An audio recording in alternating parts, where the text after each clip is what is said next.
17 años de su vida entregados a una tierra que no era suya. 17 cosechas, viendo cómo otros se enriquecían con su sudor. Y cuando finalmente pidió lo que le correspondía, recibió la peor humillación de su existencia. Una plantación de café abandonada que llevaba décadas sin dar fruto. Todos en el pueblo dijeron que estaba loca cuando decidió quedarse con esa tierra maldita. Pero lo que descubrió bajo esos cafetos secos cambiaría no solo su destino, sino el de generaciones enteras que habían sido olvidadas por la historia. Cuéntanos en los comentarios desde qué país nos escuchas. Nos encanta saber que nuestra comunidad crece por toda Latinoamérica. Y si esta historia te está tocando el corazón, si sientes que mereces escuchar historias de mujeres que no se rinden, regálanos un like y suscríbete a nuestro canal. Estamos a punto de llegar a 500 suscriptores y cada persona que se une nos ayuda a seguir contando estas historias que necesitan ser escuchadas. Tu suscripción significa que más personas podrán encontrar inspiración cuando más lo necesiten. Ahora sí, vamos con la historia. El día que todo cambió, María Hernández tenía las manos destrozadas. No era algo nuevo. Llevaba tanto tiempo trabajando en las montañas cafeteras de Veracruz que ya no recordaba cómo se sentía tener la piel suave. Cada línea en sus palmas contaba una historia de esfuerzo. Cada cicatriz era un testimonio silencioso de años entregados a una promesa que nunca se cumplió. Había llegado a la hacienda San Cristóbal cuando todavía creía en las palabras de la gente rica. Doña Socorro Villamil, la dueña, le había dicho que el trabajo duro siempre recibía su recompensa, que la lealtad se pagaba con generosidad, que algún día, si demostraba ser de confianza, tendría algo propio. María creyó cada palabra. Eso fue antes de que su esposo Miguel muriera entre las máquinas del beneficio, antes de que sus hijos Sebastián y Valeria aprendieran a dormir con hambre, antes de que entendiera que para gente como Doña Socorro, las promesas eran solo palabras bonitas para mantener a los trabajadores obedientes. Los primeros años fueron diferentes. Miguel trabajaba procesando el café mientras ella se encargaba de la recolección. Vivían en una casita pequeña pero digna al borde de la plantación. Los domingos cocinaban juntos y sus hijos jugaban bajo los cafetos. Doña Socorro incluso les regalaba dulces en Navidad y hablaba de un futuro donde podrían tener su propio pedazo de tierra. Todo eso terminó cuando Miguel cayó muerto a los 32 años. El cambio en Doña Socorro fue gradual pero implacable. Primero dejó de preguntar por los niños. Luego empezó a exigir más horas sin pagar más dinero. Después les quitó la casita y los obligó a mudarse a un cuarto detrás de los corrales, un espacio húmedo donde el olor a estiércol se metía en la ropa y no salía ni con 3 lavadas. «Es temporal», decía la patrona cada vez que María reunía valor para preguntar, «hasta que te estabilices». Pero pasaron los meses, luego los años, y el cuarto siguió siendo su hogar. Sebastián creció viendo a su madre regresar cada noche con la espalda doblada del peso de los costales. Valeria aprendió a cocinar con lo mínimo, a hacer milagros con frijoles y tortillas. Ambos entendieron desde pequeños que su madre se estaba consumiendo lentamente, entregando su vida a cambio de sobrevivir un día más. María nunca se quejó en voz alta. Tragaba la rabia, el cansancio, la desesperación, porque en su mente todo ese sacrificio tendría sentido cuando finalmente recibiera lo prometido, cuando Doña Socorro cumpliera su palabra. 17 años después, con las manos deformadas por la artritis y la espalda tan dañada que apenas podía agacharse, María decidió que era momento de cobrar esa deuda. Eligió un jueves de octubre. El cielo amenazaba lluvia y el viento traía ese olor a tierra mojada que anuncia tormenta. Encontró a Doña Socorro en el corredor de su casa, una construcción colonial enorme, con columnas blancas y pisos de mármol. La patrona tomaba limonada mientras revisaba unos papeles. María subió los escalones con el corazón golpeándole el pecho. Sebastián y Valeria la acompañaban, ambos con 26 y 24 años respectivamente, ambos tan delgados que parecían enfermos. «Señora Socorro», comenzó María, y su voz salió más débil de lo que hubiera querido. «Necesito hablar con usted». La patrona levantó la vista, apenas un segundo antes de volver a sus papeles. «Dime, han pasado 17 años desde que llegué aquí. Usted me prometió que mi trabajo sería recompensado, que algún día tendría algo propio». María apretó las manos para controlar el temblor. «Mis hijos ya son adultos y seguimos sin nada. Le pido por favor que me ayude con un pedazo de tierra o algún ahorro, lo que sea justo por todo este tiempo». El silencio que siguió fue tan pesado que María sintió que le faltaba el aire. Doña Socorro dejó los papeles sobre la mesa. Lentamente, muy lentamente, se quitó los lentes de lectura. Y entonces sonrió, pero no fue una sonrisa amable. Fue el tipo de sonrisa que usan las personas cuando están a punto de disfrutar lastimando a alguien. «¿Recompensa?», repitió la patrona, y su voz tenía un filo que cortaba. «¿Me estás pidiendo recompensa?». Se puso de pie y caminó hasta el borde del corredor. Señaló hacia el horizonte, hacia una zona oscura y descuidada al fondo de la propiedad. «¿Ves esa plantación allá? La que está completamente seca, la que nadie ha tocado en décadas». Doña Socorro se volvió hacia María con los ojos brillantes de crueldad. «Esa es tu recompensa. Te la regalo. Es toda tuya». Valeria ahogó un grito. Sebastián dio un paso adelante, pero María lo detuvo con la mano. «Señora, esa tierra lleva muerta desde siempre», la interrumpió doña Socorro. «Exactamente lo que merece alguien como tú. Tierra muerta para una vida muerta. Ahora lárgate de mi propiedad y llévate a tus hijos.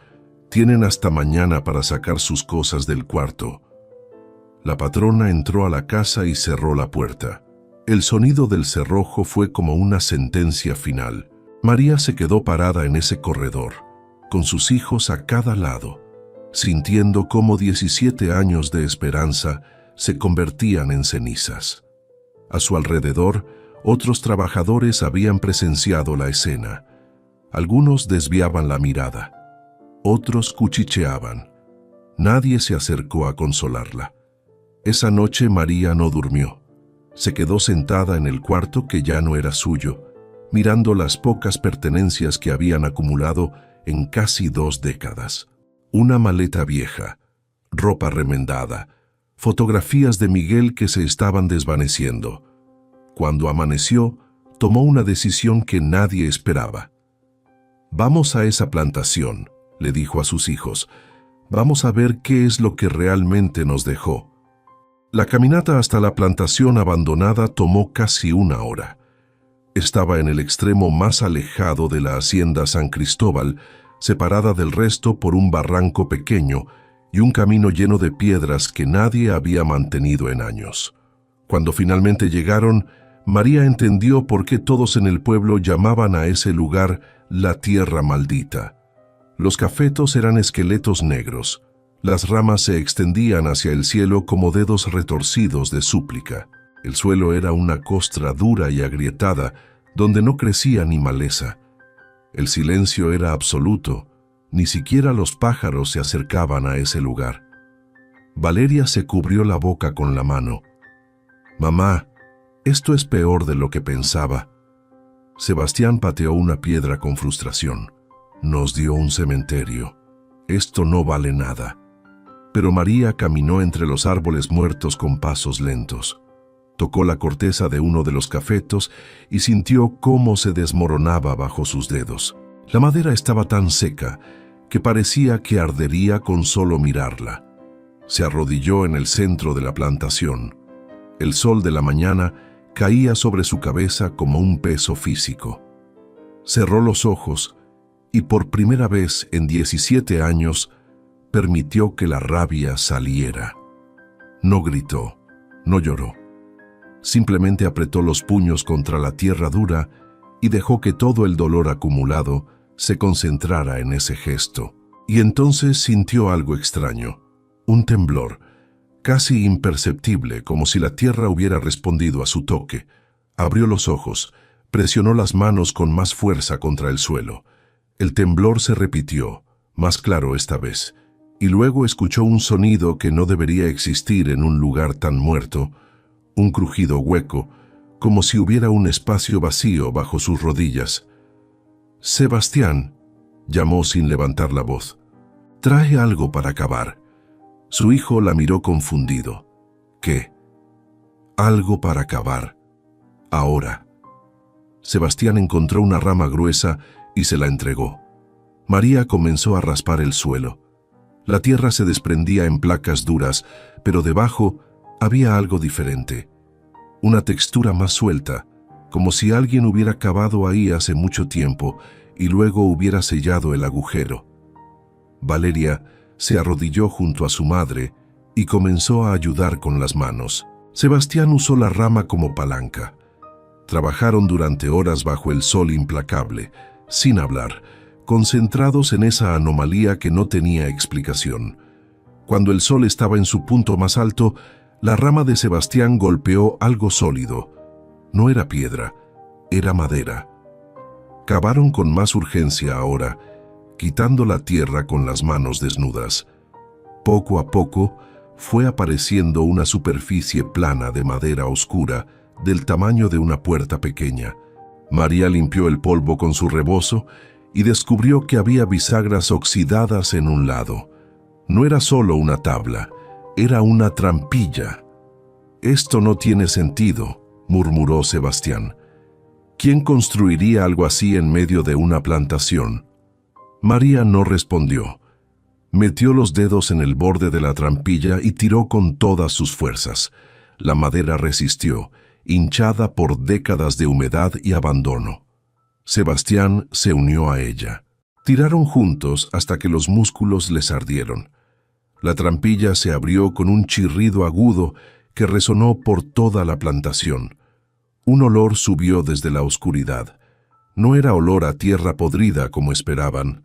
Era algo dulce, casi floral, como si alguien hubiera derramado perfume en un lugar cerrado hace mucho tiempo.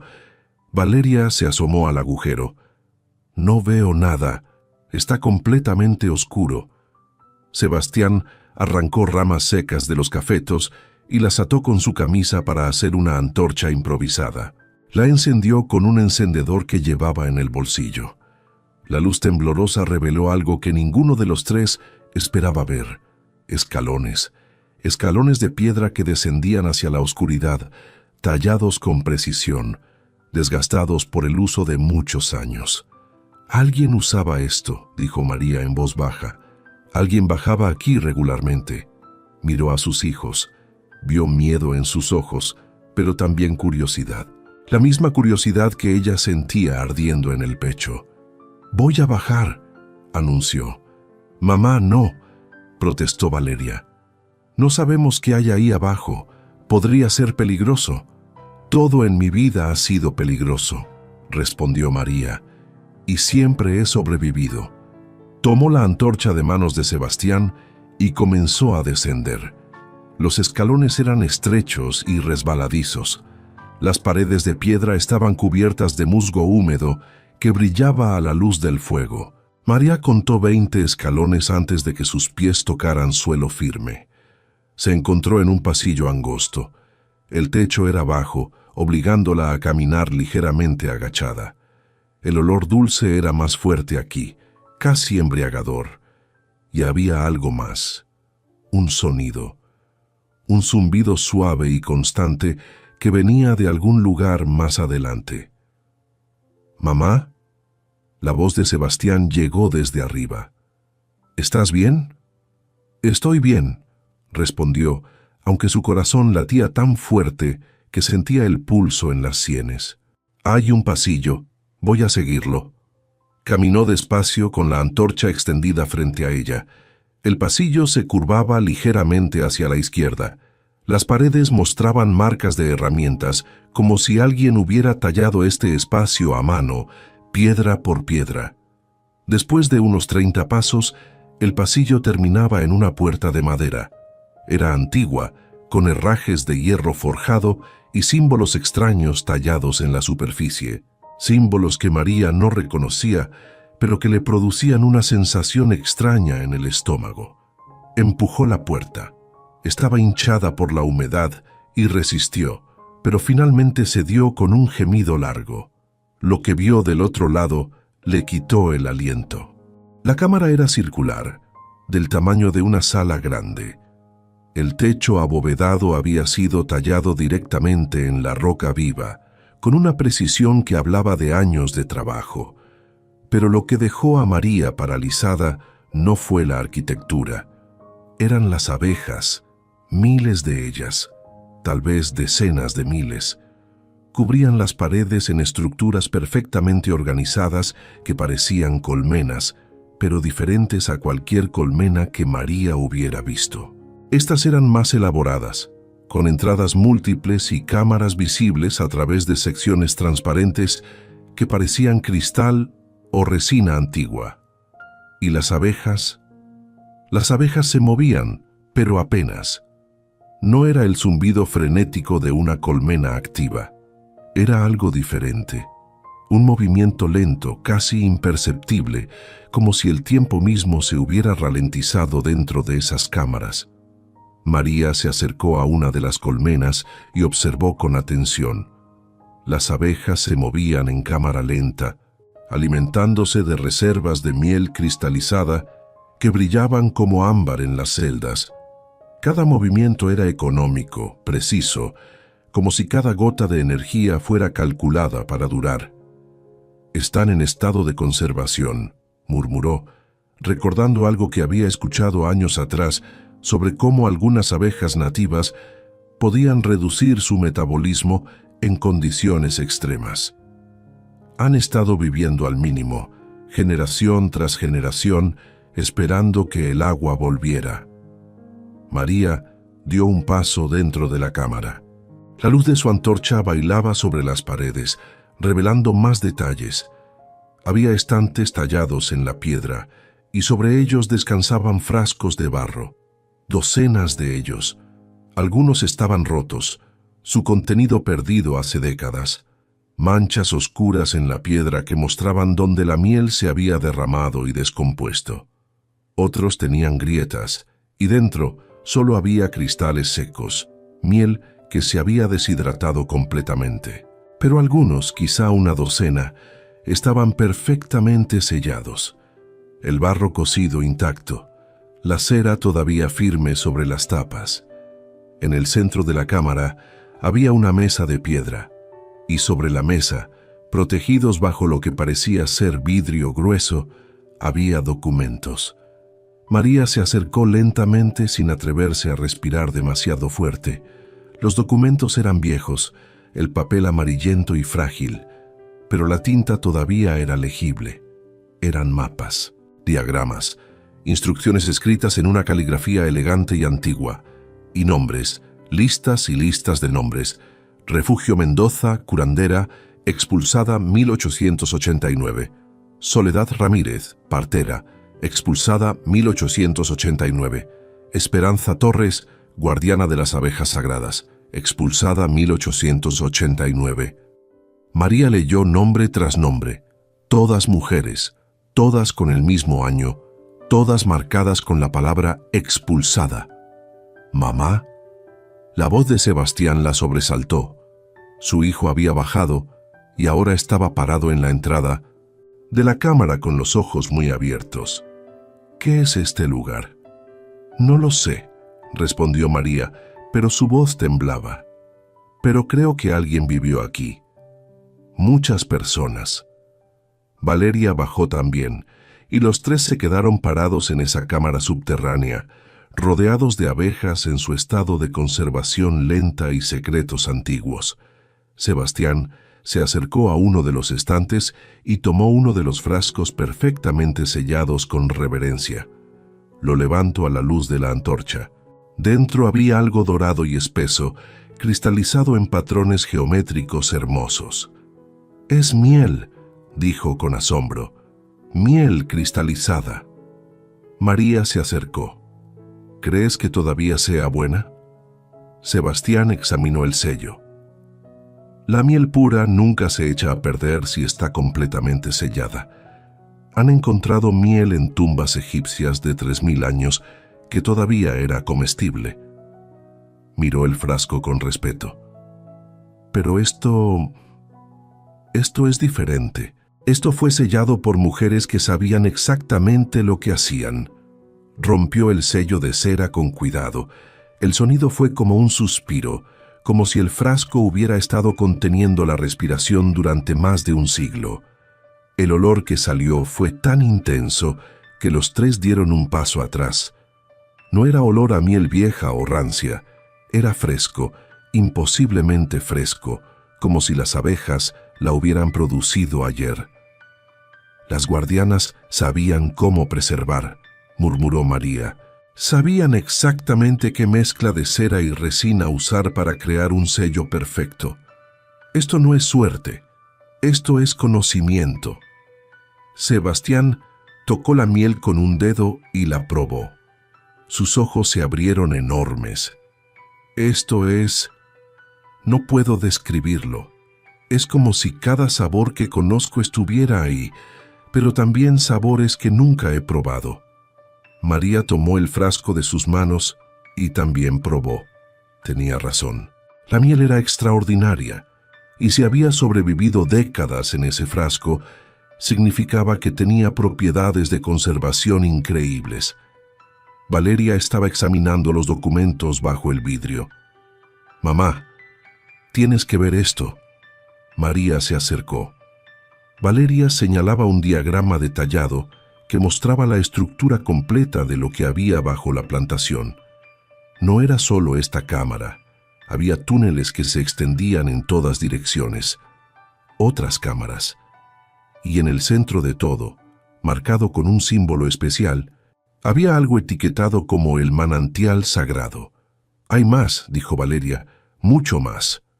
Sebastián había encontrado otro documento. Este era diferente.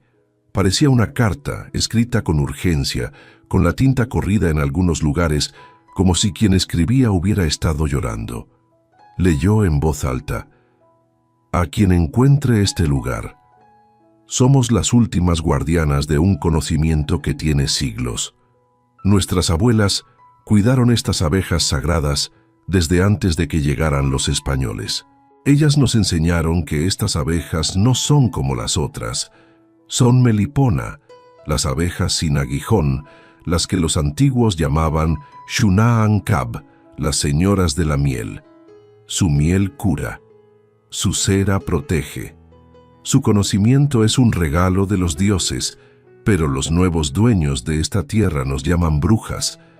Nos acusan de practicar magia oscura, nos expulsan sin nada, después de generaciones trabajando aquí. Antes de irnos sellamos las colmenas. Las dejamos en estado de conservación profunda.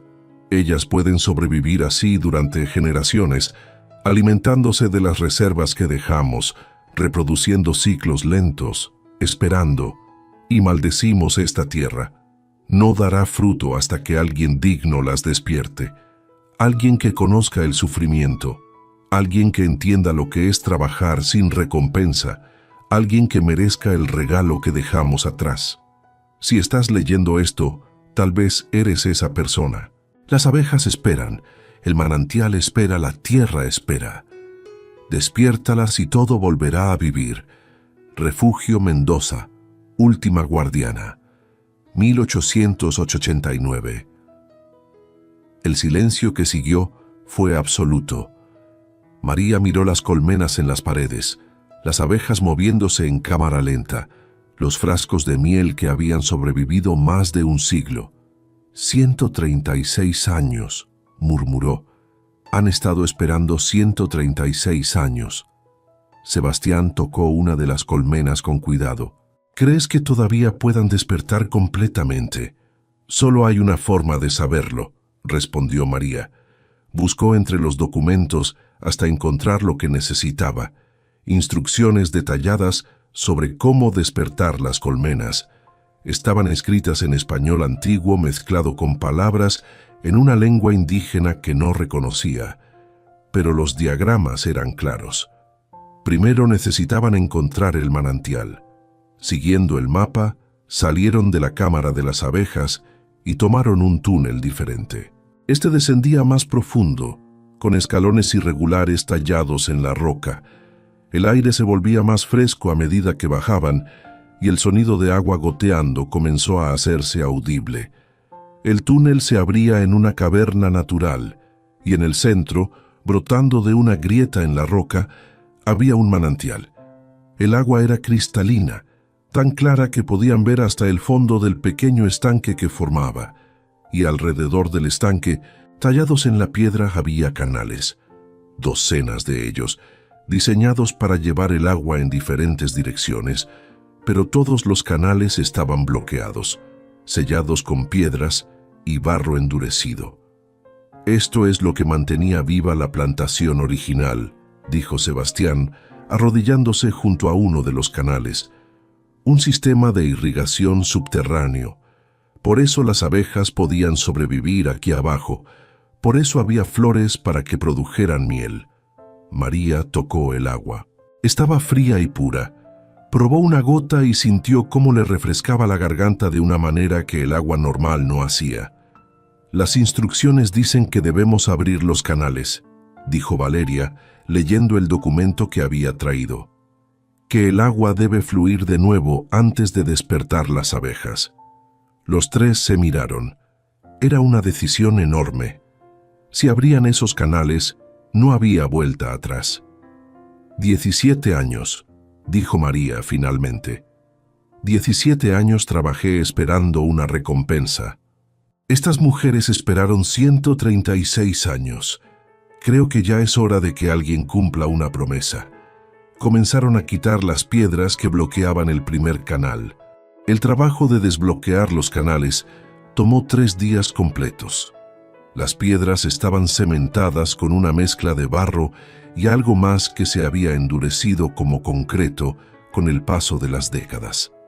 Sebastián tuvo que bajar herramientas de la casa de la prima donde se estaban quedando, inventando excusas sobre reparaciones que necesitaban hacer. Nadie en el pueblo sabía lo que realmente estaban haciendo bajo la plantación muerta. María trabajaba con una determinación que sus hijos no le habían visto nunca. No importaba que las manos le sangraran de nuevo. No importaba que la espalda le doliera tanto que apenas podía enderezarse. Había algo en ese lugar, en esa historia de mujeres olvidadas, que resonaba en lo más profundo de su ser. Ella también había sido olvidada. Ella también había trabajado sin reconocimiento. Ella también había sido expulsada después de entregar su vida. Cuando finalmente quitaron la última piedra del último canal, el agua comenzó a fluir. No fue un torrente violento. Fue un goteo constante que se convirtió en un hilo, luego en un arroyo pequeño. El agua corrió por los canales tallados en la piedra, dividiéndose en múltiples direcciones, desapareciendo hacia arriba a través de grietas y túneles que debían llevar directamente a las raíces de los cafetos muertos. El sonido del agua llenó la caverna como música. María se sentó junto al manantial, exhausta pero satisfecha. Sebastián y Valeria se dejaron caer a su lado. Los tres se quedaron ahí, escuchando el agua fluir, sin hablar, simplemente existiendo en ese momento de logro silencioso. ¿Y ahora qué?, preguntó finalmente Valeria. María sacó las instrucciones que había estado estudiando durante los últimos 3 días. Ahora esperamos 24 horas. El agua necesita saturar la tierra, llenar los depósitos subterráneos. Y mañana despertamos las abejas. Esa noche, durmieron en la superficie por primera vez desde que habían descubierto la trampilla. María no quería alejarse de la plantación. Armaron un campamento improvisado, usando lonas que Sebastián había conseguido, y se turnaron para mantener una pequeña fogata encendida. Mientras sus hijos dormían, María se quedó despierta mirando las estrellas. Pensó en Miguel, en cómo le hubiera encantado ver esto, en cómo habría hecho bromas sobre convertirse en apicultor a los 50 años.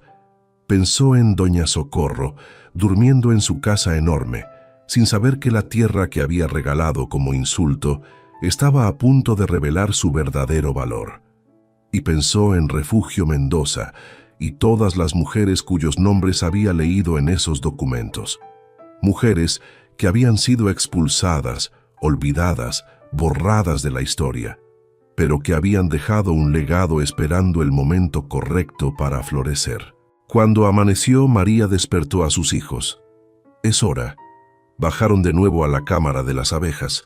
El ambiente había cambiado. El aire era más húmedo, más fresco, y las abejas se habían movido más. Ya no estaban en ese estado de conservación extrema. Algunas vibraban con más energía. Otras habían cambiado de posición dentro de las colmenas. El zumbido bajo había aumentado ligeramente de volumen. María siguió las instrucciones al pie de la letra. Primero, encendió incienso hecho de copal y hierbas específicas que había encontrado almacenadas en frascos sellados. El humo dulce llenó la cámara. Luego, usando un instrumento especial que había encontrado junto a las instrucciones, una especie de diapasón de metal, golpeó cada colmena en un punto específico. El sonido que producía era agudo, pero no desagradable, una nota pura que resonaba en los huesos. Y las abejas despertaron. No fue dramático, no hubo explosión de actividad, fue gradual. Una abeja se movió con velocidad normal, luego otra, luego 10, luego cientos. El zumbido bajo, que había sido apenas perceptible, se convirtió en una sinfonía. Las abejas comenzaron a salir de las colmenas, explorando la cámara, reconociendo su espacio, moviéndose con la energía que habían conservado durante generaciones. Valeria dio un paso atrás, asustada. «¿No nos van a picar? Son melipona», respondió María, recordando lo que había leído. «No tienen aguijón, no pueden picar». Y era verdad. Las abejas volaban alrededor de ellos con curiosidad, pero sin agresión. Eran más pequeñas que las abejas comunes, de un color negro brillante con bandas amarillas sutiles. Una de ellas se posó en la mano de María. La sintió caminar sobre su piel, explorando. La abeja se detuvo sobre una de las cicatrices más viejas, una marca profunda de cuando se había cortado con una herramienta oxidada años atrás. Y entonces sintió algo extraño, un cosquilleo. La abeja estaba oliendo, probando. Movía sus antenas sobre la cicatriz con movimientos deliberados. «Están leyendo tu piel», dijo una voz desde la entrada de la cámara. María se sobresaltó. Era un anciano que había bajado sin que nadie lo notara. Tenía rasgos indígenas marcados y ojos que brillaban con inteligencia. «Perdonen la intrusión», dijo el hombre con voz suave. «Vi actividad aquí y tuve que venir. Mi nombre es Refugio Sánchez». María sintió un escalofrío. «¿Refugio? Como mi tatarabuela, sí, Refugio Mendoza». El anciano se acercó con pasos lentos, reverentes. «He estado esperando toda mi vida que alguien encontrara este lugar». Se arrodilló junto a María. «Mi tatarabuela escribió sobre esto en sus notas personales, notas que se pasaron en mi familia de generación en generación.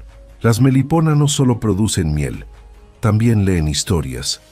Señaló las manos de María. «Cada cicatriz, cada callo, cada marca en tu piel contiene rastros químicos, feromonas del estrés, del trabajo, del dolor. Las abejas pueden leerlas como nosotros leemos palabras». Otra abeja se posó sobre María, luego otra. Pronto tenía una docena caminando sobre sus brazos, sus manos, explorando cada marca, cada cicatriz. «Te están aceptando», susurró Refugio con lágrimas en los ojos. «Te reconocen como una de las suyas, como guardiana». María miró las abejas sobre su piel y entendió algo profundo. No era magia, era reconocimiento. Era la tierra misma, a través de sus criaturas más antiguas, diciendo: «Tú perteneces aquí, tú entiendes». Sebastián señaló hacia uno de los túneles. «Miren». Las abejas habían comenzado a volar hacia la superficie, siguiendo los canales de agua, buscando las flores que necesitaban para producir miel. Pero no había flores. La plantación estaba muerta. María sintió un momento de pánico. ¿Y si habían despertado las abejas demasiado pronto? ¿Y si no había nada para que se alimentaran? «Subamos», dijo rápidamente. Corrieron por los túneles, subieron los escalones, salieron a la luz del día y se quedaron paralizados. La plantación había cambiado, pero no como esperaban. Los cafetos seguían siendo esqueletos negros, pero ahora, si mirabas con atención, podías ver algo diferente. La corteza ya no se desmoronaba al tacto. Tenía cierta flexibilidad, como si la savia hubiera comenzado a fluir de nuevo. «Miren el suelo», dijo Sebastián arrodillándose. Entre las grietas de la tierra seca comenzaban a asomar pequeñas flores silvestres, diminutas, pero definitivamente vivas. Y más importante, las grietas mismas se veían diferentes, húmedas en los bordes, la tierra oscura de agua que comenzaba a saturarla desde abajo.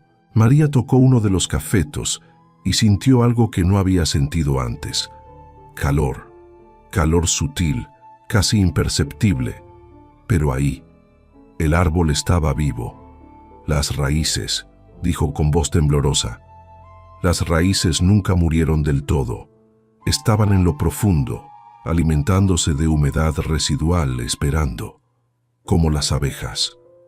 Sebastián examinó la base de uno de los troncos y descubrió algo extraordinario. Brotes verdes emergiendo no de las ramas muertas, sino directamente del tronco, justo sobre la línea del suelo. Rebrotes de emergencia, el último recurso de un árbol que se niega a morir. «Esto va a tomar tiempo», dijo Valeria, «siempre la práctica. Semanas, tal vez meses, para que la plantación se recupere completamente». «Pero se va a recuperar», respondió María, y por primera vez en semanas sonrió. «Eso es lo que importa.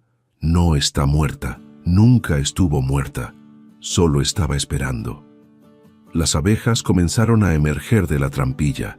Cientos de ellas, miles, se dispersaron por la plantación, explorando cada rincón, cada planta, cada flor nueva. Y entonces hicieron algo que ninguno esperaba. Comenzaron a construir, no dentro de las colmenas subterráneas. Esas eran para almacenamiento, para protección.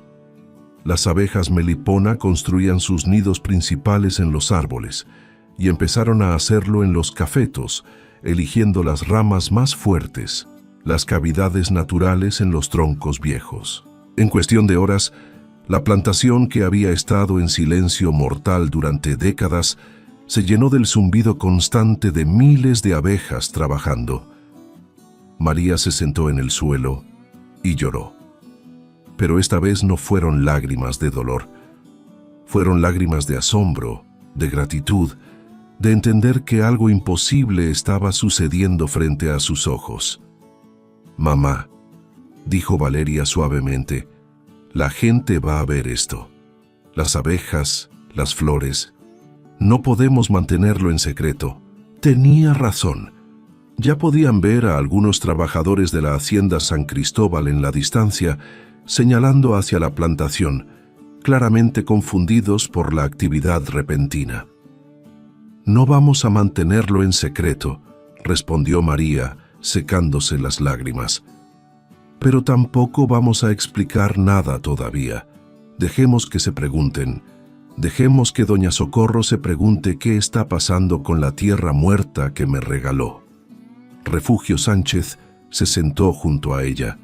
Necesitas protección legal, documentos que prueben que esta tierra es tuya, porque cuando la gente sepa lo que hay aquí, todos van a querer quitártela. María asintió. Lo sé, pero primero necesito que me cuentes todo lo que sabes sobre tu tatarabuela, sobre las guardianas, sobre lo que realmente pasó aquí hace 136 años. El anciano sonrió. Eso va a tomar tiempo. Es una historia larga. Tenemos tiempo, respondió María mirando las abejas trabajar, sintiendo el zumbido en sus huesos. Por primera vez en mi vida, siento que tenemos todo el tiempo del mundo. Durante los siguientes días el cambio se aceleró. Los brotes se convirtieron en hojas, las flores se multiplicaron y las abejas trabajaban incansablemente, polinizando, construyendo, produciendo. 3 semanas después de abrir los canales, la transformación era innegable. Los rebrotes se habían multiplicado. Hojas nuevas, de un verde brillante que contrastaba con la madera negra vieja, cubrían cada vez más superficie. Las flores silvestres se habían convertido en alfombras de color que atraían insectos de toda la región. María, Sebastián y Valeria se turnaban para vigilar la plantación día y noche. Dormían poco, comían menos, pero ninguno se quejaba. Estaban presenciando un milagro, y lo sabían. Refugio Sánchez se había convertido en su guía y protector. El anciano venía cada día, trayendo comida, herramientas y sobre todo conocimiento. Les contaba historias que su tatarabuela había pasado de generación en generación. Les enseñaba a leer los signos de las abejas, a entender sus patrones, a respetar sus ritmos. Una mañana, María bajó de nuevo a la cámara subterránea. Quería revisar las colmenas originales, asegurarse de que todo estuviera funcionando correctamente. Lo que encontró la dejó sin palabras. Las abejas ya habían comenzado a producir miel nueva. Los panales que habían estado vacíos durante más de un siglo ahora brillaban con miel dorada fresca. María tomó un pequeño frasco vacío que había traído y recolectó una muestra. Subió a la superficie y la probó bajo la luz del sol. El sabor era indescriptible. No era solo dulce, era complejo, con capas de sabor que cambiaban en la lengua. Podía identificar flores que conocía, pero también sabores que nunca había experimentado. Y había algo más, una sensación de vitalidad, como si la miel misma estuviera viva. «Esto vale una fortuna», dijo Sebastián después de probarla. «No he probado nada igual en mi vida». Valeria estaba pensando prácticamente. «Necesitamos proteger esto. Necesitamos documentos legales que demuestren que esta tierra es tuya, mamá. Porque cuando la gente sepa lo que hay aquí, todos van a querer quitártela». María asintió. Tenía razón. Pero había un problema. No tenía ningún documento que probara que doña Socorro le había dado la plantación. Todo había sido verbal, una humillación pública sin respaldo legal. «Mañana voy a ir con un abogado», decidió. «Voy a hacer esto oficial, aunque tenga que gastar hasta el último peso que tenemos». Pero antes de que pudiera hacerlo, recibieron una visita inesperada. Era temprano en la mañana cuando doña Socorro apareció en la plantación. No venía sola. La acompañaban sus 2 hijos, Patricio y Camila, y un hombre que María no reconocía, pero que vestía traje caro y llevaba un maletín de cuero. María los vio venir desde lejos. Estaba revisando una de las colmenas nuevas que las abejas habían construido en un cafeto, cuando escuchó el motor del coche. Se limpió las manos en el delantal y caminó a su encuentro con el corazón latiéndole fuerte. Doña Socorro se bajó del coche y miró alrededor con una expresión que María no supo interpretar. No era la burla cruel de hace semanas, era algo más cercano a la confusión, tal vez incluso al miedo. «María», dijo la patrona y su voz sonaba diferente, menos segura. «Necesitamos hablar». «Señora Socorro», respondió María, manteniéndose firme. «Esta es mi tierra ahora. Usted misma me la dio delante de testigos». Patricio se rió con desdén. «¿Tu tierra? Mamá te regaló un basurero como broma. No tienes ningún derecho real sobre esto». El hombre del traje se adelantó. «Permítame presentarme. Soy el licenciado Mendoza, abogado de la familia Villamil. Vengo a informarle que hay un error legal en la transferencia de esta propiedad. La señora Socorro no tenía autoridad para regalar esta tierra sin el consentimiento de sus herederos». María sintió como el estómago se le encogía. «Ella dijo que era mía». «Verbalmente sí», continuó el abogado con tono profesional y frío. «Pero sin documentación legal, esa transferencia no tiene validez. Esta tierra sigue siendo propiedad de la Hacienda San Cristóbal». Sebastián y Valeria se acercaron, colocándose junto a su madre. «Esto es un robo», dijo Sebastián con voz temblorosa de rabia. «Ustedes le dieron esta tierra porque pensaban que no valía nada. Ahora que ven que está reviviendo, quieren quitársela». Camila señaló las colmenas visibles en los árboles. «¿De dónde salieron esas abejas? ¿Qué hiciste aquí?» María no respondió. Simplemente los miró, uno por uno, viendo la codicia en sus ojos. Doña Socorro se acercó un paso. Por primera vez desde que María la conocía, la patrona parecía incómoda. «María, sé razonable. Esta tierra tiene valor histórico. Hay cosas aquí que necesitan ser investigadas apropiadamente. No puedes simplemente quedártela». «¿Valor histórico?», repitió María, y sintió cómo la rabia que había estado conteniendo durante 17 años comenzaba a salir. ¿Ahora le importa la historia? ¿Ahora le importa lo que hay bajo esta tierra? ¿Bajo la tierra?, preguntó rápidamente el abogado. ¿Qué hay bajo la tierra? María se dio cuenta de su error demasiado tarde. Había revelado que sabía algo que ellos no sabían. Patricio caminó hacia la trampilla, que estaba parcialmente visible ahora que habían quitado parte de la tierra alrededor. «¿Qué es esto?» «No te acerques», advirtió Sebastián interponiéndose.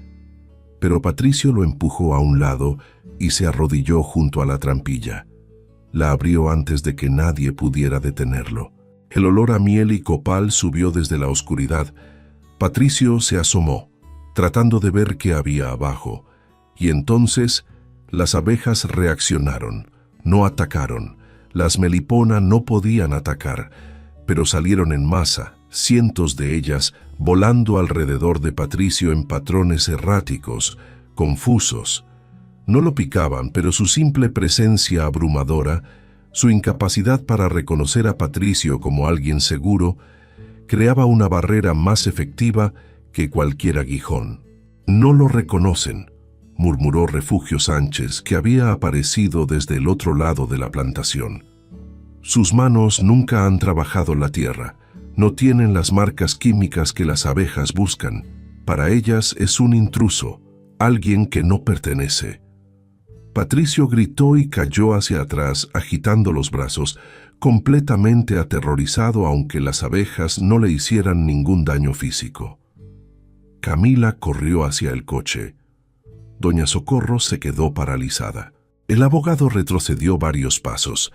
Las abejas no persiguieron a Patricio. Simplemente formaron una barrera entre él y la trampilla, dejando claro que no permitirían que nadie más se acercara. María levantó una mano y las abejas respondieron. Se calmaron, el remolino se disolvió y regresaron a sus colmenas de manera ordenada. El silencio que siguió fue absoluto. Doña Socorro la miraba con ojos muy abiertos. «¿Cómo hiciste eso?». María no respondió. En cambio, caminó hacia la patrona hasta quedar frente a frente. «Usted me dio esta tierra, delante de testigos, delante de sus propios trabajadores, y ahora quiere quitármela porque descubrió que vale algo. Pero hay cosas que usted no sabe, cosas que su familia ha estado ocultando durante más de un siglo. ¿De qué estás hablando?, preguntó doña Socorro, pero su voz temblaba. Hablo de las mujeres que fueron expulsadas de aquí en 1889, las curanderas, las parteras, las guardianas de conocimiento ancestral, que su bisabuelo echó sin nada porque las llamó brujas. María sacó uno de los documentos que había traído de la cámara subterránea. Hablo de esto. Le mostró la lista de nombres. Doña Socorro la leyó y el color desapareció de su rostro. Esto no puede ser real. Es muy real, y hay más, mucho más. Toda una historia que su familia enterró junto con estas mujeres. María guardó el documento. Ellas maldijeron esta tierra. Dijeron que no daría fruto hasta que alguien digno la despertara. Y yo lo hice. Yo abrí el manantial. Yo desperté las abejas. Yo traje vida de vuelta a lo que ustedes mataron. El abogado se aclaró la garganta. Esto no cambia nada legalmente, sin documentos. Tengo testigos, lo interrumpió María. Docenas de trabajadores que escucharon cuando su clienta me dio esta tierra. Trabajadores que todavía están en su hacienda, que dependen de usted para sobrevivir, pero que tienen conciencia. El abogado sonrió con condescendencia. Testigos que pueden ser persuadidos a recordar las cosas de manera diferente. Tal vez, concedió María, pero también tengo algo más. Hizo una señal a Valeria, quien sacó su teléfono. En la pantalla había una grabación de audio. No era video, solo sonido, pero era algo. Mi hija tiene el hábito de grabar notas de voz para ella misma. Ese día estaba tan nerviosa que dejó la grabación encendida en su bolsillo. María no sabía si esto era suficiente legalmente, pero sonaba convincente. Tenemos su voz, señora Socorro. Tenemos el momento exacto en que dijo, esa plantación es toda tuya. Tenemos las risas de sus hijos, tenemos todo. Valeria presionó play. Efectivamente, se escuchaba una grabación confusa, con mucho ruido de fondo, pero se podían distinguir voces. No era perfecta. Probablemente no sería admisible en un juicio, pero era algo. Y si eso no es suficiente, continuó María, esta historia ya está en boca de todo el pueblo. Todos saben lo que pasó. Si intentan quitarme esta tierra ahora, después de que he comenzado a hacerla producir, después de que todos han visto el cambio, ¿cómo cree que se va a ver eso? Miró directamente a doña Socorro. Usted puede tener abogados caros, puede tener poder, pero yo tengo algo que usted no puede comprar.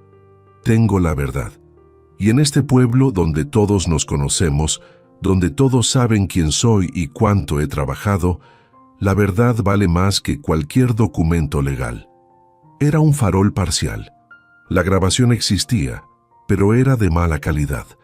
Los testigos existían, pero tenían miedo. Pero María lo dijo todo con tanta convicción, con tanta dignidad, que incluso el abogado vaciló.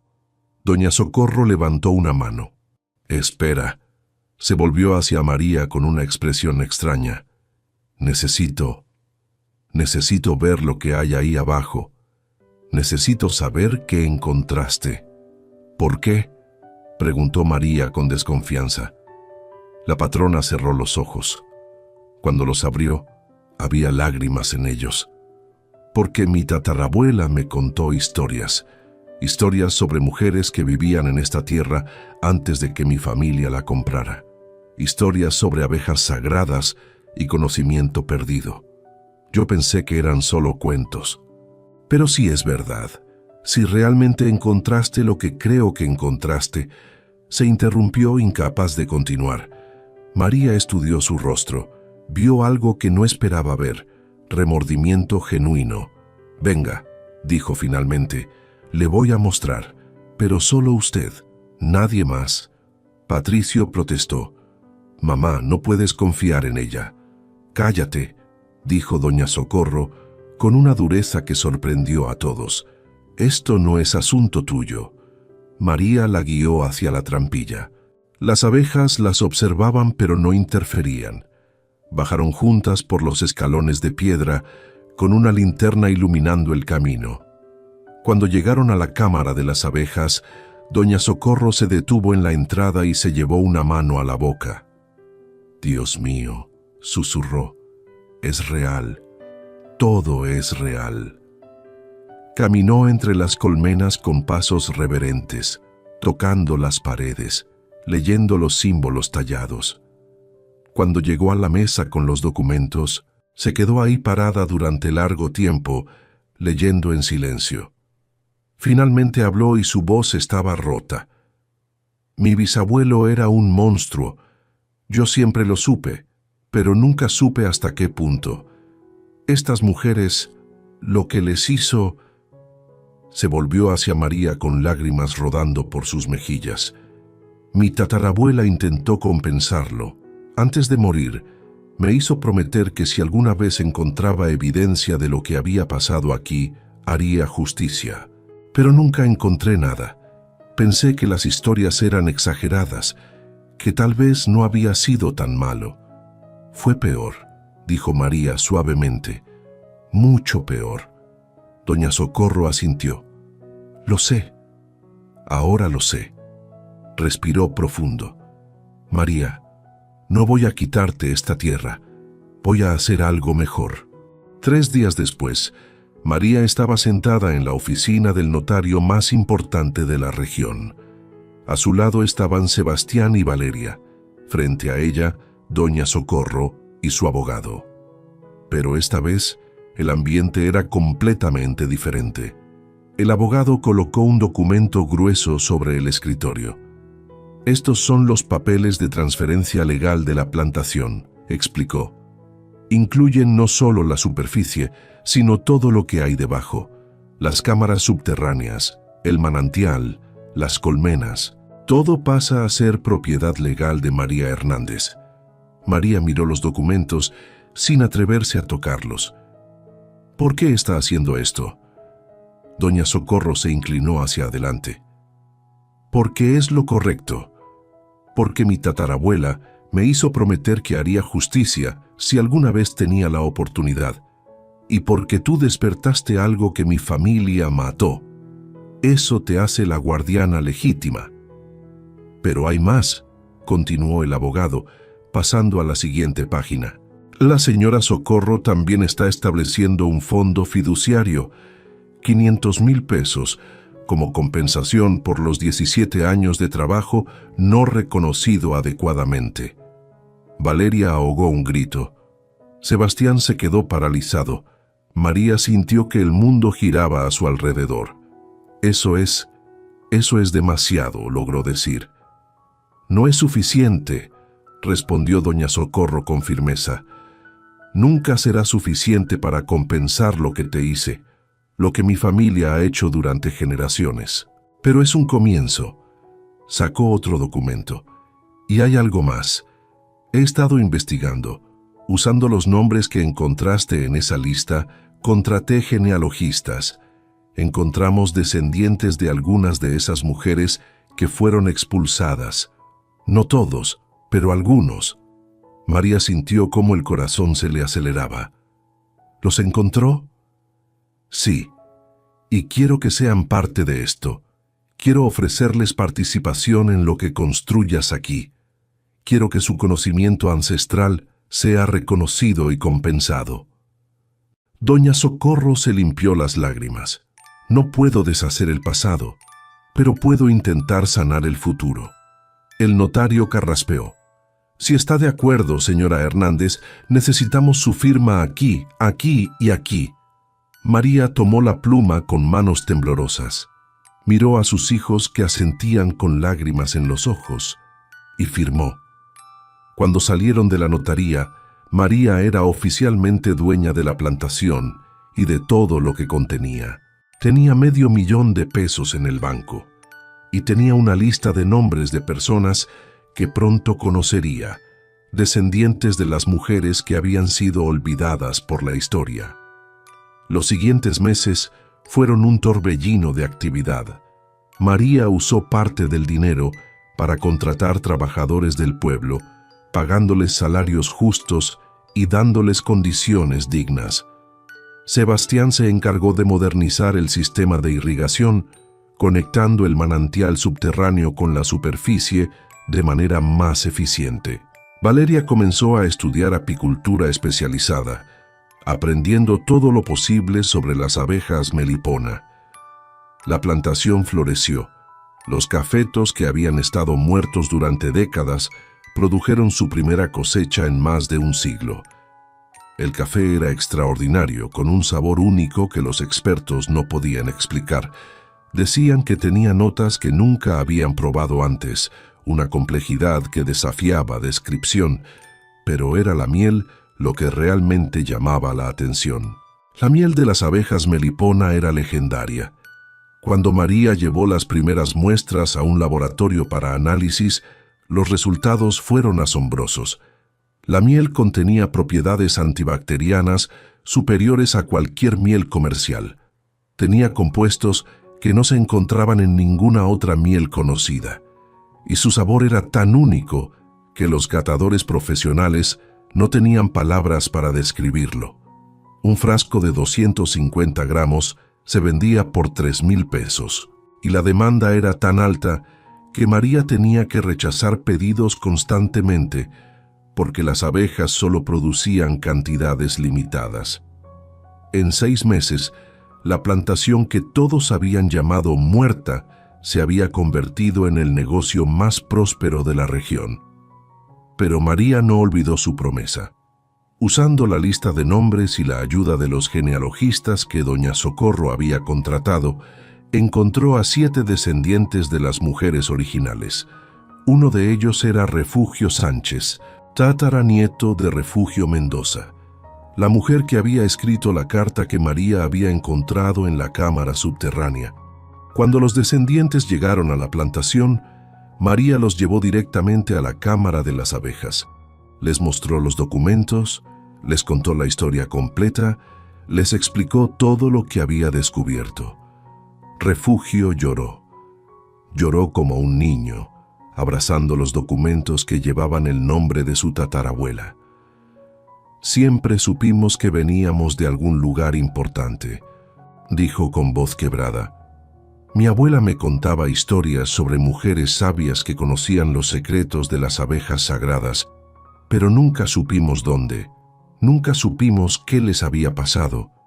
Y ahora usted nos devuelve nuestra historia. María le ofreció algo más que historia. Le ofreció participación en el negocio, a él y a los otros 6 descendientes que habían encontrado, no como empleados, sino como socios, como herederos legítimos del conocimiento que sus ancestros habían protegido. Algunos aceptaron de inmediato. Otros necesitaron tiempo para procesar lo que significaba, pero todos estuvieron de acuerdo en algo. Querían que la historia completa fuera conocida. María contrató a un historiador para documentar todo. Las cámaras subterráneas fueron cuidadosamente preservadas. Los documentos originales fueron digitalizados y guardados en múltiples lugares seguros. Y la historia de las mujeres que habían sido expulsadas en 1889 comenzó a ser contada públicamente. Los medios de comunicación se interesaron. Primero los locales, luego los nacionales, finalmente los internacionales. La historia de la viuda que recibió tierra muerta y descubrió un tesoro histórico capturó la imaginación de millones. Pero no todos estaban felices con el éxito de María. Patricio y Camila, los hijos de doña Socorro, estaban furiosos. Habían intentado impugnar la transferencia de la tierra, pero sin éxito. Habían intentado difamar a María en el pueblo, pero nadie les creyó. Y ahora, viendo cómo la plantación prosperaba, su resentimiento crecía cada día. Una noche, Sebastián despertó a María con urgencia. «Mamá, hay alguien en la plantación. Vi luces moviéndose cerca de las colmenas. Se vistieron rápidamente y salieron. Efectivamente, había figuras moviéndose entre los cafetos. Llevaban linternas y algo más, recipientes grandes. «Van a robar las colmenas», susurró Valeria. María sintió una rabia fría. Había trabajado demasiado, sacrificado demasiado, para permitir que alguien le robara ahora. Pero antes de que pudiera hacer nada, las abejas reaccionaron. Miles de ellas salieron de las colmenas, no de manera agresiva, pero sí en números abrumadores. Rodearon a los intrusos en nubes densas, sin picarlos pero sin dejarlos moverse. Los hombres gritaron, dejaron caer sus recipientes y trataron de correr, pero las abejas los seguían, manteniéndolos atrapados en remolinos vivientes. «No los reconocen», murmuró Refugio, que había aparecido junto a María. «Sus manos no tienen las marcas del trabajo honesto. Para las abejas son intrusos». María encendió las luces de la plantación. Los intrusos quedaron expuestos, y efectivamente, entre ellos estaban Patricio y Camila. «Llama a la policía», le dijo María a Sebastián. Cuando llegaron los oficiales, encontraron a Patricio y Camila todavía rodeados de abejas, aterrorizados, pero sin un solo piquete. Los arrestaron por intento de robo y daño a propiedad privada. Doña Socorro llegó una hora después, despertada por la llamada de la policía. Cuando vio a sus hijos esposados, algo se rompió en su interior. «Lo siento», le dijo a María. «Lo siento mucho. Pensé que podía cambiarlos, pero...» «No es su culpa», respondió María. «Ellos tomaron sus propias decisiones». La patrona asintió, derrotada. «Voy a vender la hacienda San Cristóbal. No puedo seguir aquí. Hay demasiados fantasmas, demasiada culpa». Miró a María con ojos cansados. «Pero antes de irme, quiero hacer una cosa más». 2 semanas después del intento de robo, Doña Socorro organizó un evento público en el pueblo. Invitó a autoridades locales, historiadores, periodistas y a toda la comunidad. El evento se llevó a cabo en la plaza principal, bajo un toldo grande que protegía del sol inclemente de mediodía. María estaba sentada en la primera fila, flanqueada por Sebastián y Valeria. A su lado estaban Refugio Sánchez y los otros descendientes que habían encontrado. Todos vestían sus mejores ropas, nerviosos pero dignos. Doña Socorro subió al estrado con pasos lentos. Se veía más vieja de lo que María recordaba, como si el peso de generaciones de culpa finalmente la estuviera aplastando. «Gracias por venir», comenzó la patrona, y su voz amplificada por el micrófono resonó por toda la plaza. «Hoy estoy aquí para hacer algo que debió hacerse hace más de 130 años. Estoy aquí para pedir perdón». Un murmullo recorrió la multitud. Doña Socorro respiró profundo y continuó. «Mi bisabuelo, Augusto Villamil, cometió crímenes terribles contra las mujeres indígenas que vivían y trabajaban en lo que ahora es la Hacienda San Cristóbal. Las acusó de brujería, las expulsó sin compensación, les robó su conocimiento, su tierra, su dignidad». Su voz se quebró, y mi familia ha mantenido ese secreto enterrado durante generaciones. Sacó un documento antiguo y lo mostró a la audiencia. Este es el registro original de las expulsiones. 32 mujeres y sus familias, más de 100 personas en total, echadas de la tierra que habían cultivado durante siglos, sin nada. Muchas murieron en el camino, otras desaparecieron en la historia. Refugio Sánchez se limpió las lágrimas.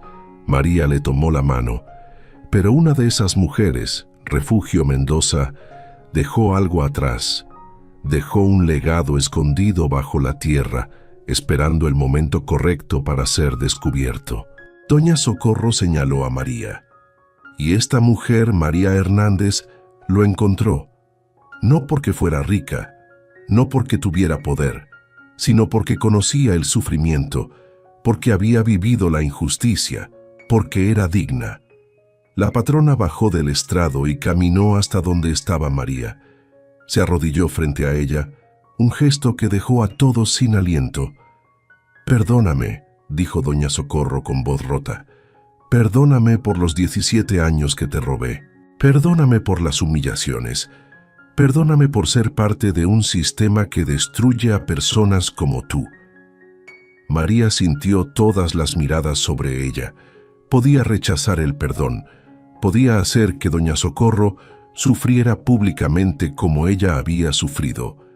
Nadie la culparía. Pero cuando miró a la mujer arrodillada frente a ella, no vio a la patrona cruel que la había humillado.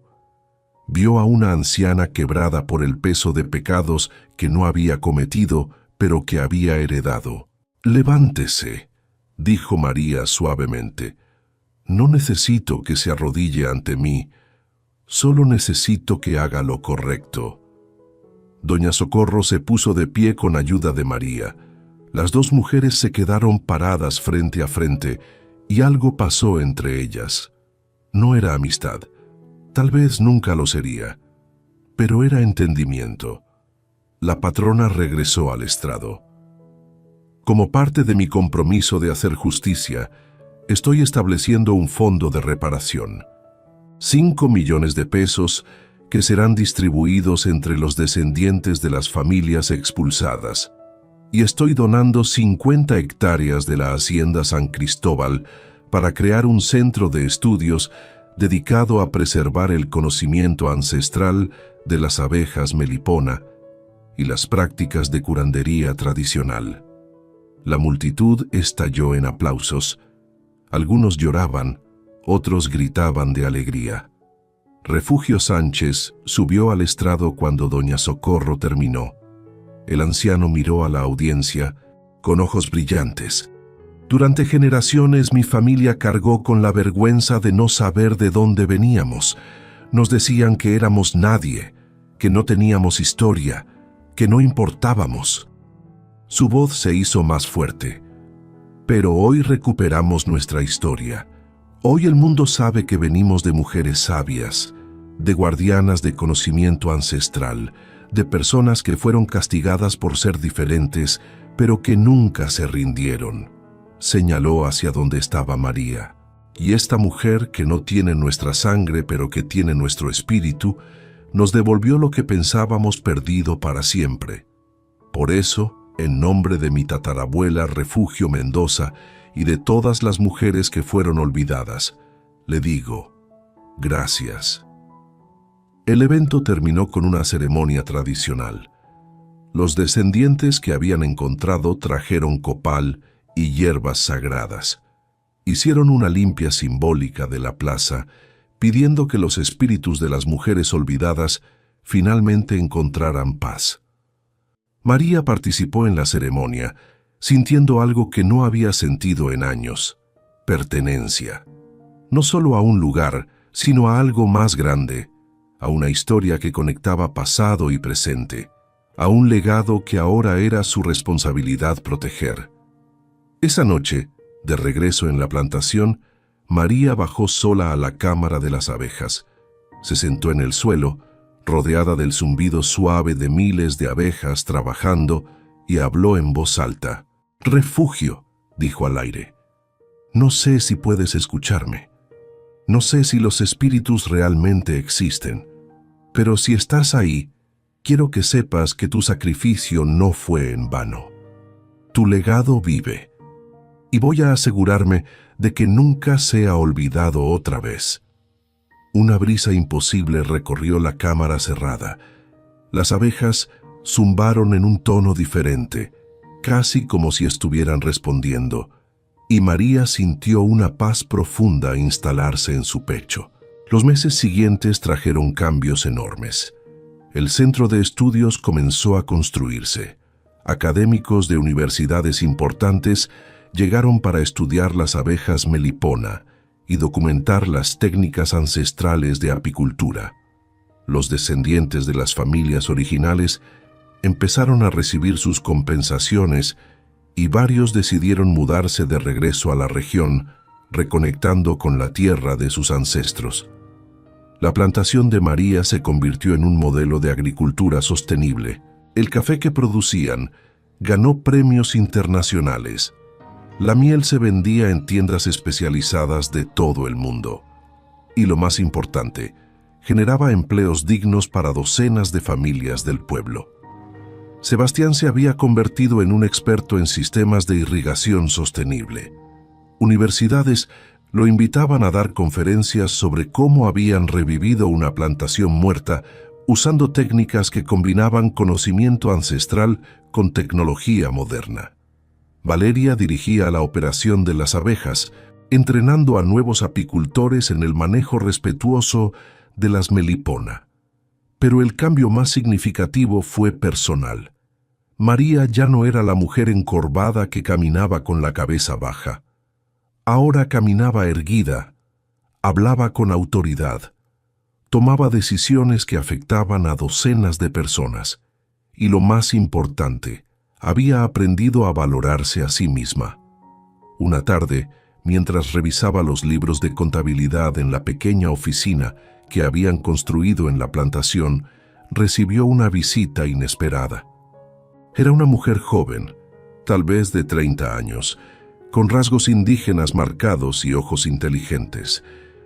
Traía una mochila grande y parecía haber viajado desde lejos. «¿Señora María Hernández?», preguntó con voz suave. «Sí, soy yo. ¿En qué puedo ayudarla?». La mujer sonrió. «Mi nombre es Citlali Mendoza. Soy bisnieta de una de las mujeres que fueron expulsadas de aquí. Acabo de enterarme de lo que usted descubrió y necesitaba venir a verlo con mis propios ojos». María se puso de pie inmediatamente. «Por supuesto. Pase, por favor. ¿Quiere que le muestre las cámaras?». Citlali asintió, y María vio lágrimas en sus ojos. La llevó por el mismo camino que había recorrido docenas de veces. Bajaron por la trampilla, atravesaron los túneles, llegaron a la cámara de las abejas. Citlali se detuvo en la entrada y se quedó paralizada. «Es exactamente como mi bisabuela lo describía», susurró. «Ella me contaba historias antes de morir. Decía que había un lugar sagrado bajo la tierra, donde las abejas cantaban canciones antiguas. Yo pensé que eran solo cuentos de anciana». Caminó entre las colmenas con reverencia, tocando las paredes, leyendo los símbolos. Cuando llegó a los documentos bajo el vidrio, buscó hasta encontrar un nombre específico. «Aquí está», dijo con voz quebrada. «Esperanza Mendoza, mi tatarabuela». Se volvió hacia María con determinación en los ojos. «Señora María, yo soy bióloga. Me especializo en abejas nativas. He pasado años estudiando las melipona, tratando de entender por qué están desapareciendo en tantos lugares, y ahora entiendo que el conocimiento que necesitaba estaba aquí todo el tiempo, esperando». «¿Qué propone?», preguntó María. «Quiero trabajar con usted. Quiero documentar todo lo que estas abejas nos pueden enseñar. Quiero asegurarme de que el conocimiento de mi tatarabuela no se pierda otra vez». Citlali respiró profundo. «Y quiero traer a otras personas como yo, científicos indígenas que han sido ignorados por la academia tradicional. Gente que entiende que la ciencia y el conocimiento ancestral no son enemigos, sino aliados». María extendió la mano. «Bienvenida a casa, Citlali». El apretón de manos selló algo más que un acuerdo de trabajo. Selló una promesa de que el legado de las mujeres olvidadas continuaría vivo, creciendo, expandiéndose hacia el futuro. Un año después del descubrimiento de las cámaras subterráneas, la plantación de María había cambiado completamente el paisaje económico y social de la región. Pero el cambio más profundo no era visible a simple vista. El centro de estudios que doña Socorro había financiado se había convertido en un punto de encuentro para conocimiento que había estado fragmentado durante generaciones. Científicos trabajaban junto a curanderos tradicionales. Biólogos colaboraban con guardianes de conocimiento ancestral, y de esa colaboración surgían descubrimientos extraordinarios. Citlali había formado un equipo de investigación que estaba documentando propiedades medicinales de la miel de Melipona que la ciencia moderna apenas comenzaba a entender. Habían descubierto compuestos antibióticos que no existían en ninguna otra miel. Habían identificado enzimas que aceleraban la cicatrización de heridas. Habían aislado sustancias que mostraban potencial para tratar infecciones resistentes a antibióticos convencionales. Las publicaciones científicas comenzaron a aparecer en revistas internacionales. El nombre de María Hernández aparecía como coautora, algo que la hacía reír cada vez que lo veía. Yo que apenas terminé la primaria, decía, y ahora estoy en revistas científicas. Pero no todo era éxito y celebración. La fama de la plantación había atraído atención no deseada. Empresas farmacéuticas ofrecían millones por los derechos exclusivos de la miel. Inversionistas querían comprar participación en el negocio. Políticos querían usar la historia de María para sus campañas. Y María rechazaba todo. Esto no está en venta, decía una y otra vez. No es mío para venderlo. Es un legado que estoy protegiendo, no una propiedad que poseo. Esa postura le ganó admiradores, pero también enemigos. Algunos la llamaban tonta por rechazar tanto dinero. Otros la acusaban de ser egoísta, de no querer compartir los beneficios de su descubrimiento con el mundo. Una noche, después de un día particularmente difícil en el que había tenido que rechazar una oferta de 20 millones de pesos, María se sentó con sus hijos en el porche de la casa que habían construido en la plantación. ¿Creen que estoy equivocada?, les preguntó. ¿Creen que debería aceptar el dinero? Sebastián negó con la cabeza. Mamá, si aceptas ese dinero pierdes el control. Y si pierdes el control, todo esto se convierte en lo que siempre ha sido, gente rica explotando conocimiento que no les pertenece. Valeria agregó, además no necesitamos 20 millones, tenemos suficiente, tenemos más que suficiente. Tenemos algo que el dinero no puede comprar, dignidad. María sonrió. Sus hijos habían aprendido bien, pero la presión continuó aumentando. Algunos medios comenzaron a publicar artículos cuestionando si María tenía derecho a controlar un descubrimiento de tal importancia científica. Académicos debatían si el conocimiento ancestral podía ser propiedad de alguien. Fue Refugio Sánchez quien ofreció la solución. El anciano llegó una tarde con una propuesta. Necesitamos crear una estructura legal que proteja este conocimiento para siempre, no como propiedad privada, pero tampoco como algo que cualquiera pueda tomar, como patrimonio colectivo. Con ayuda de abogados especializados en derechos indígenas, crearon algo único, un fideicomiso comunitario. La plantación y todo lo que contenía pasaba a ser administrada por un consejo formado por descendientes de las familias originales, científicos comprometidos con la ética y representantes de la comunidad local.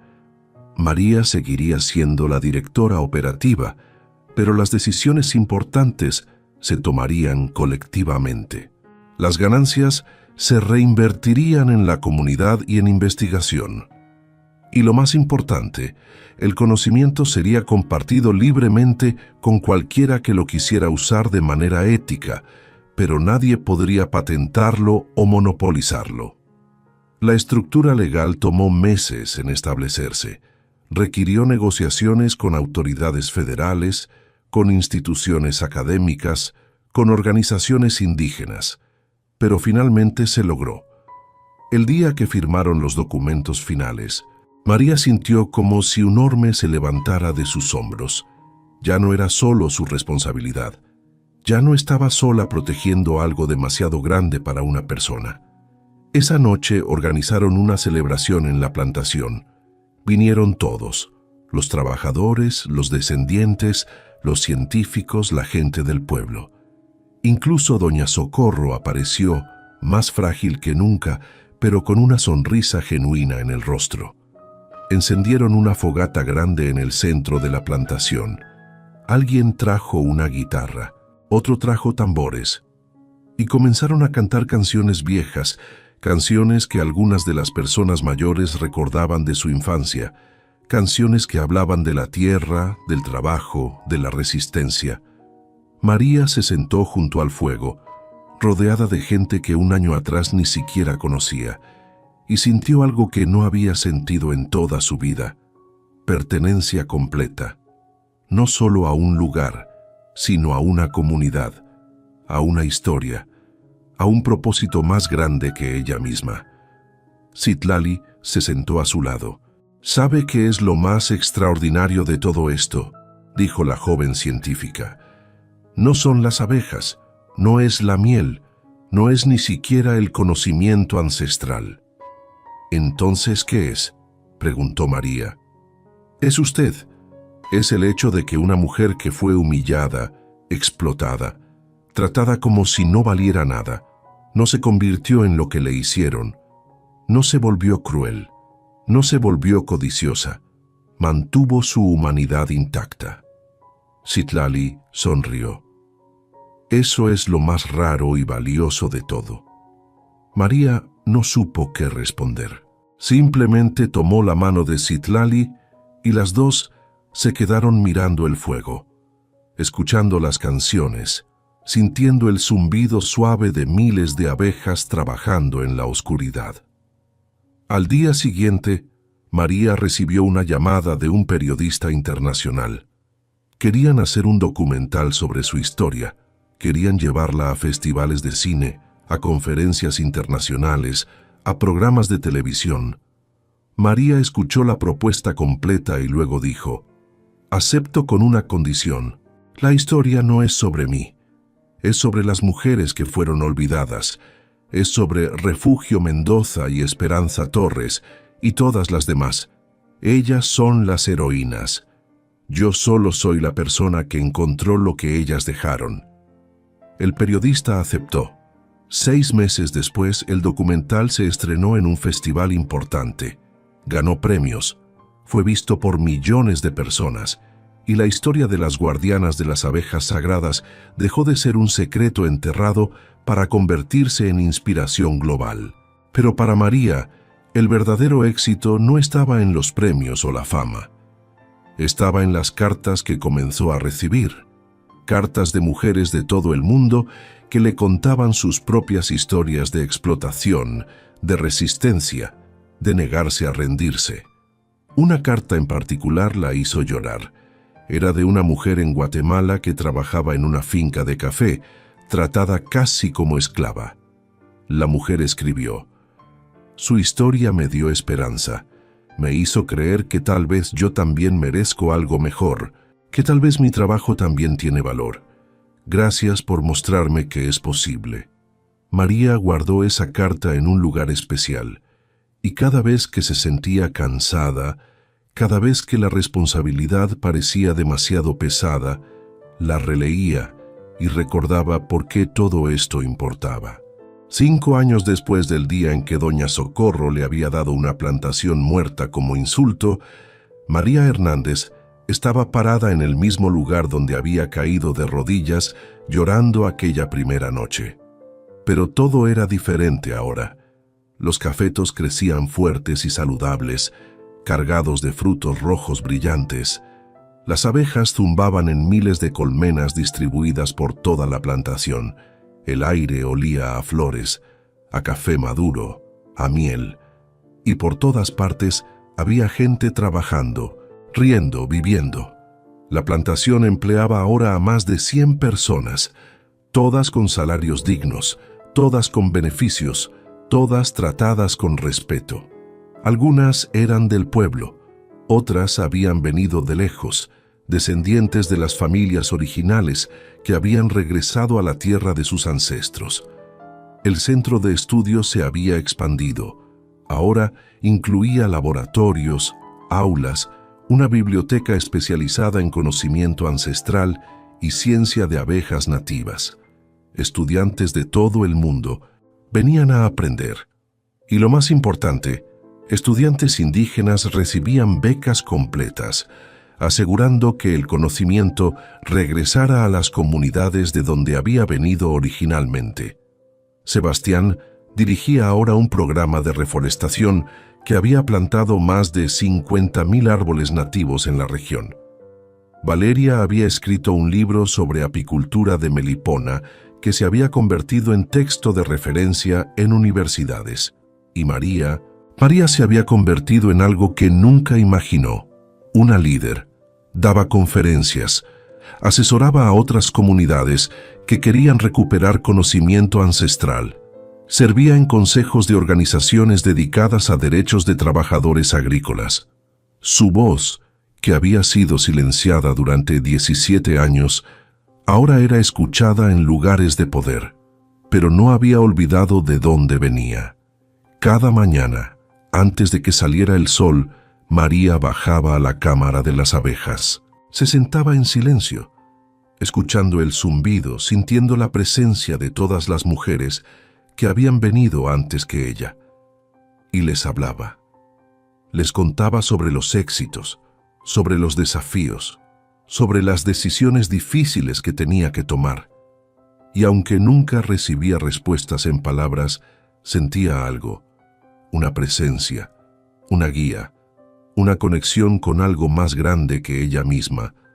Una mañana en particular, mientras estaba sentada en la cámara, escuchó pasos bajando por los escalones. Era una visita que no esperaba. Doña Socorro. La anciana había envejecido dramáticamente en los últimos años. Caminaba con bastón, su espalda encorvada, su rostro marcado por arrugas profundas. Pero sus ojos todavía tenían esa chispa de inteligencia que María recordaba. «Vine a despedirme», dijo doña Socorro, sentándose con dificultad en una piedra. «Los doctores dicen que me quedan pocos meses. El cáncer». María sintió una punzada de tristeza. A pesar de todo lo que había pasado, había llegado a respetar a la anciana. No por lo que había sido, sino por lo que había elegido convertirse. «Lo siento», dijo sinceramente. Doña Socorro agitó la mano. «No lo sientas. He vivido más de lo que merecía. Y gracias a ti, viví lo suficiente para ver algo de justicia». Miró alrededor de la cámara. ¿Sabes qué es lo más irónico? Mi familia pasó generaciones tratando de hacer que esta tierra produjera riqueza. Trajimos expertos, compramos maquinaria cara, explotamos a cientos de trabajadores y nunca funcionó realmente. La tierra siempre se resistió. Porque no la trataban con respeto, dijo María suavemente. Exacto. Y tú llegaste sin nada, sin dinero, sin educación formal, sin poder, pero tenías lo único que importaba. Entendías que la tierra no es algo que se posee, es algo con lo que se colabora. Doña Socorro sonrió. Mi tatarabuela lo sabía. Por eso me hizo prometer que si alguien despertaba las abejas, yo haría lo correcto.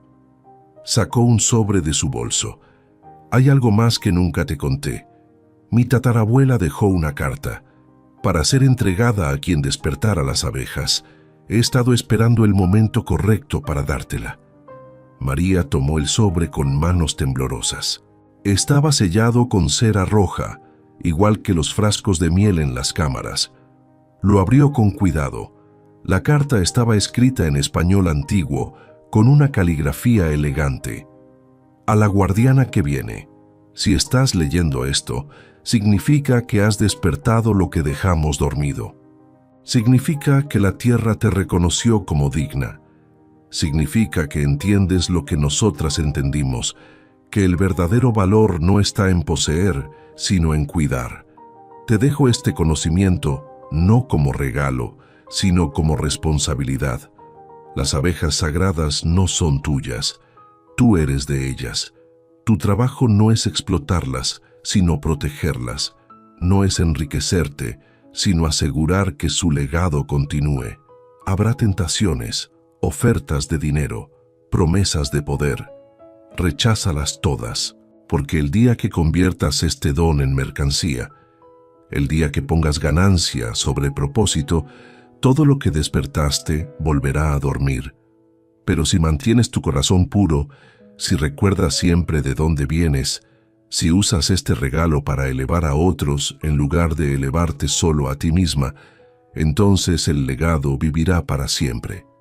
Y cuando llegue tu momento de partir, cuando sientas que tu trabajo está completo, buscarás a la siguiente guardiana. No la elegirás por su riqueza o su educación. La elegirás porque reconocerás en ella lo que nosotras reconocimos en ti. Un corazón que conoce el sufrimiento, pero no se endurece. Manos que conocen el trabajo, pero no se rinden. Un espíritu que ha sido humillado, pero no se quiebra. Pásale este conocimiento, cuéntale nuestra historia y asegúrate de que ella entienda. Esto no es un final, es un ciclo eterno de cuidado, de resistencia, de negarse a olvidar. Que las abejas te guíen, que la tierra te sostenga, que las ancestras te protejan. Con gratitud eterna, Constanza Villamil, guardiana de la promesa. 1984. María terminó de leer con lágrimas rodando por sus mejillas. Miró a doña Socorro y vio que la anciana también lloraba.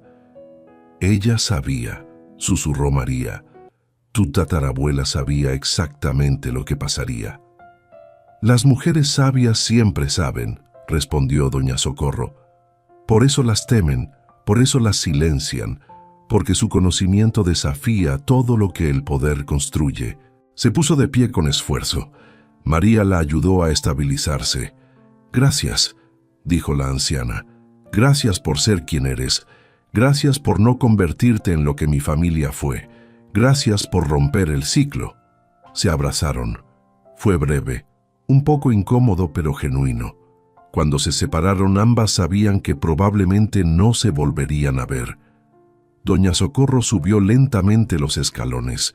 María se quedó en la cámara, sosteniendo la carta, sintiendo el peso de la responsabilidad que había aceptado sin saberlo 5 años atrás. Pero ya no le daba miedo, porque ahora entendía algo fundamental. Nunca había estado sola, nunca lo estaría. Estaba conectada a una línea de mujeres que se extendía hacia atrás en el tiempo y hacia adelante en el futuro.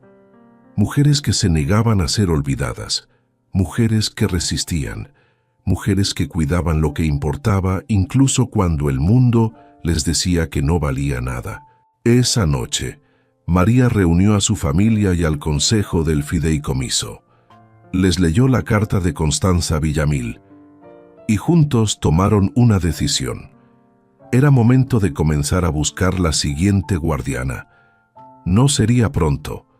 María todavía tenía años de trabajo por delante, pero cuando llegara el momento, cuando sintiera que su ciclo estaba completo, pasaría el conocimiento a alguien que lo mereciera, alguien que entendiera que el verdadero poder no viene de poseer, sino de cuidar, y el legado continuaría, generación tras generación, guardiana tras guardiana, porque algunas historias son demasiado importantes para morir. Algunos conocimientos son demasiado valiosos para perderse, y algunas mujeres son demasiado fuertes para ser olvidadas. Tal vez tú que estás escuchando esta historia también has sentido lo que sintió María. Tal vez has trabajado años sin reconocimiento. Tal vez has dado todo de ti misma y recibido migajas a cambio. Tal vez te han humillado, te han dicho que no vales nada, te han tratado como si fueras invisible. Si es así, quiero que sepas algo. Tu trabajo no es en vano. Tu esfuerzo tiene valor, aunque nadie lo reconozca. Tu dignidad existe, aunque otros intenten quitártela. La historia de María no es solo sobre una mujer que encontró un tesoro enterrado.